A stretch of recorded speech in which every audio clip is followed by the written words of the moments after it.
दोस्तों मान सिंह, फूलन देवी, माधव सिंह, विक्रम अल्लाह और मुस्तकीन, ये सभी ऐसे खतरनाक डाकुओं के नाम हैं जिनके बगावत की कहानी आज भी चंबल नदी के बूंद बूंद में और चंबल की ऊंची नीची पहाड़ियों में सुनने को मिली जाएगी।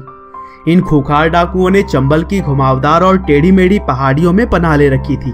साथ ही साथ यहीं पर वे अपने आतंक के पहियों को भी आगे बढ़ा रहे थे। लेकिन दोस्तों इन डाकुओं में से एक कहानी ऐसी भी सामने आती है जो कि इनसे बिल्कुल ही विपरीत थी, और यह कहानी है डकैत पान सिंह तोमर की।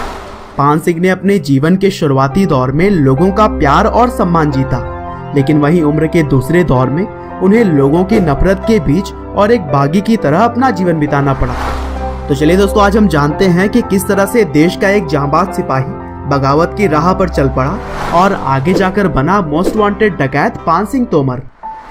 तो दोस्तों इस कहानी की शुरुआत होती है 1932 से, जब मध्य प्रदेश के मुरैना जिले के एक छोटे से गांव भिदौसा में पान सिंह तोमर का जन्म हुआ। पान सिंह बचपन से ही देश की सेवा करना चाहते थे और इसीलिए आगे चलकर उन्होंने भारतीय सैनिक के तौर पर अपना करियर बनाया। और फिर पहली बार उनकी ज्वाइनिंग उत्तराखंड के रुड़की नाम के शहर में एक सूबेदार के पद पर हुई।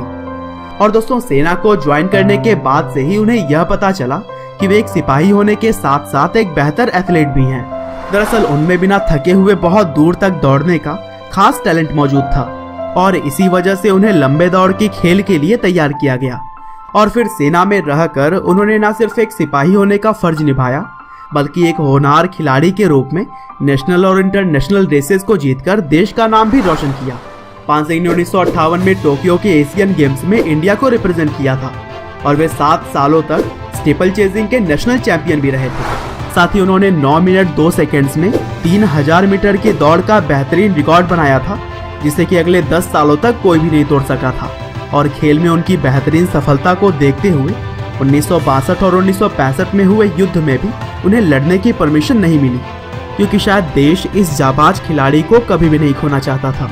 और इस तरह से आगे चलकर 1972 में पान सिंह ने रिटायरमेंट ले लिया और फिर रिटायरमेंट के बाद से वह अपनी बची हुई जिंदगी को चैन से बिताने के लिए अपने गांव वापस आ गए।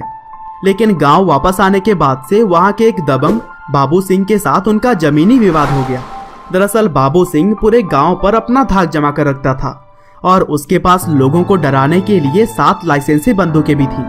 और दोस्तों पान सिंह तोमर और बाबू सिंह के बीच विवाद इस बात पर थी कि बहुत समय पहले पान सिंह तोमर के पूर्वजों ने बाबू सिंह के वहां अपनी जमीन गिरवी रखी हुई थी और पान सिंह जब वापस अपनी जमीन लेने गए तब बाबू सिंह ने उनकी जमीन को वापस करने के लिए साफ साफ मना कर दिया। और फिर लड़ाई झगड़े से दूरी बनाए रखने वाले पान सिंह तोमर इस विवाद को सुलझाने के लिए अपने जिले के कलेक्टर के पास जा पहुंचे, जहां पर वे अपने जीवन की उपलब्धियां जैसे कि अपने मेडल्स और डॉक्यूमेंट्स को लेकर गए हुए थे। लेकिन कलेक्टर से गुहार लगाने के बाद पान सिंह के किसी भी बात को उन्होंने नहीं सुना और उल्टा उनके मेडल्स और डॉक्यूमेंट्स को फेंक कर उन्हें बेइज्जत करके वहां से बाहर निकाल दिया। और फिर यहीं से पान सिंह को अपने अभी तक के अचीवमेंट्स बेकार लगने लगे थे। हालांकि अभी भी हार न मानते हुए पान सिंह ने गांव के पंचायत से इस मुद्दे के लिए इंसाफ की गुहार लगाई। लेकिन पंचायत ने यह फैसला सुनाया कि जमीन को छुड़वाने के लिए पान सिंह तोमर को 3000 रुपए बाबू सिंह को देने होंगे। लेकिन यह फैसला पान सिंह तोमर को बिल्कुल भी समझ नहीं आया और उन्होंने जमीन को पाने के लिए यह रकम चुकाने से साफ साफ मना कर दिया। लेकिन बदले के भावना से कुछ दिनों के बाद से ही बाबू सिंह ने अपनी दबंगई दिखानी शुरू कर दी। और एक दिन जब पान सिंह अपने घर पर नहीं थे तब उसने उनकी 95 साल की बूढ़ी माँ को खूब मारा पीटा। और फिर घर पहुंचने पर अपनी माँ को घायल देख पान सिंह तोमर पूरी तरह से आग बबूला हो गए और फिर उन्होंने गलत रास्ते पर ही सही लेकिन अपना बदला लेने का फैसला कर लिया। और दोस्तों यहीं से शुरू हो जाती है पान सिंह तोमर के बागी बनने की कहानी। और फिर एक दिन पान सिंह तोमर अपने भतीजे बलवंत के साथ मिलकर बाबू सिंह को घेरने की कोशिश करने लगे और लगभग 1 किलोमीटर तक बाबू सिंह को दौड़ाने के बाद से तोमर के बंदूक की गोलियां बाबू सिंह को भून डालती हैं। और इस तरह से पान सिंह की छवि एक हीरो से बदलकर चंबल के खतरनाक चेहरे में तब्दील हो जाती है। और यहीं से पान सिंह तोमर चंबल की घाटियों में पनाह लेकर खुद को बागी घोषित कर देता है। और दोस्तों इस तरह से एक समय भारत के लिए ट्रैक पर दौड़ने वाला पैर अब चंबल के कांटे भरे पहाड़ियों में भागते हुए दिखाई दे रहे थे। आगे चलकर पान सिंह तोमर नाम खतरनाक डकैती और हत्या करने के लिए जाना जाने लगा और वह इतना खतरनाक हो चुका था कि पुलिस भी उसके नाम से थर थर कांपती थी और उस समय पान सिंह को पकड़ने के लिए 10,000 रुपए का इनाम भी रखा गया था। और फिर आखिरकार 1 अक्टूबर 1981 को इंस्पेक्टर महेंद्र प्रताप सिंह और उनके 500 जवानों की स्पेशल टीम ने तोमर की घेराबंदी करके उसे मार गिराया। साथ ही इस ऑपरेशन में तोमर के गैंग के 14 और भी साथी मारे गए थे।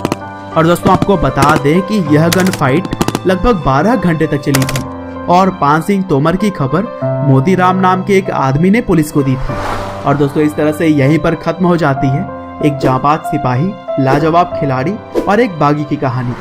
और दोस्तों आपको बता दें कि पान सिंह की बायोपिक आप 2012 में रिलीज हुई मूवी पान सिंह तोमर के जरिए भी देख सकते हैं। इस मूवी को national film award for best feature film से भी नवाजा जा चुका है। उम्मीद करते हैं कि आपको पान सिंह तोमर की यह कहानी जरूर पसंद आई होगी। आपका बहुमूल्य समय देने के लिए बहुत बहुत धन्यवाद।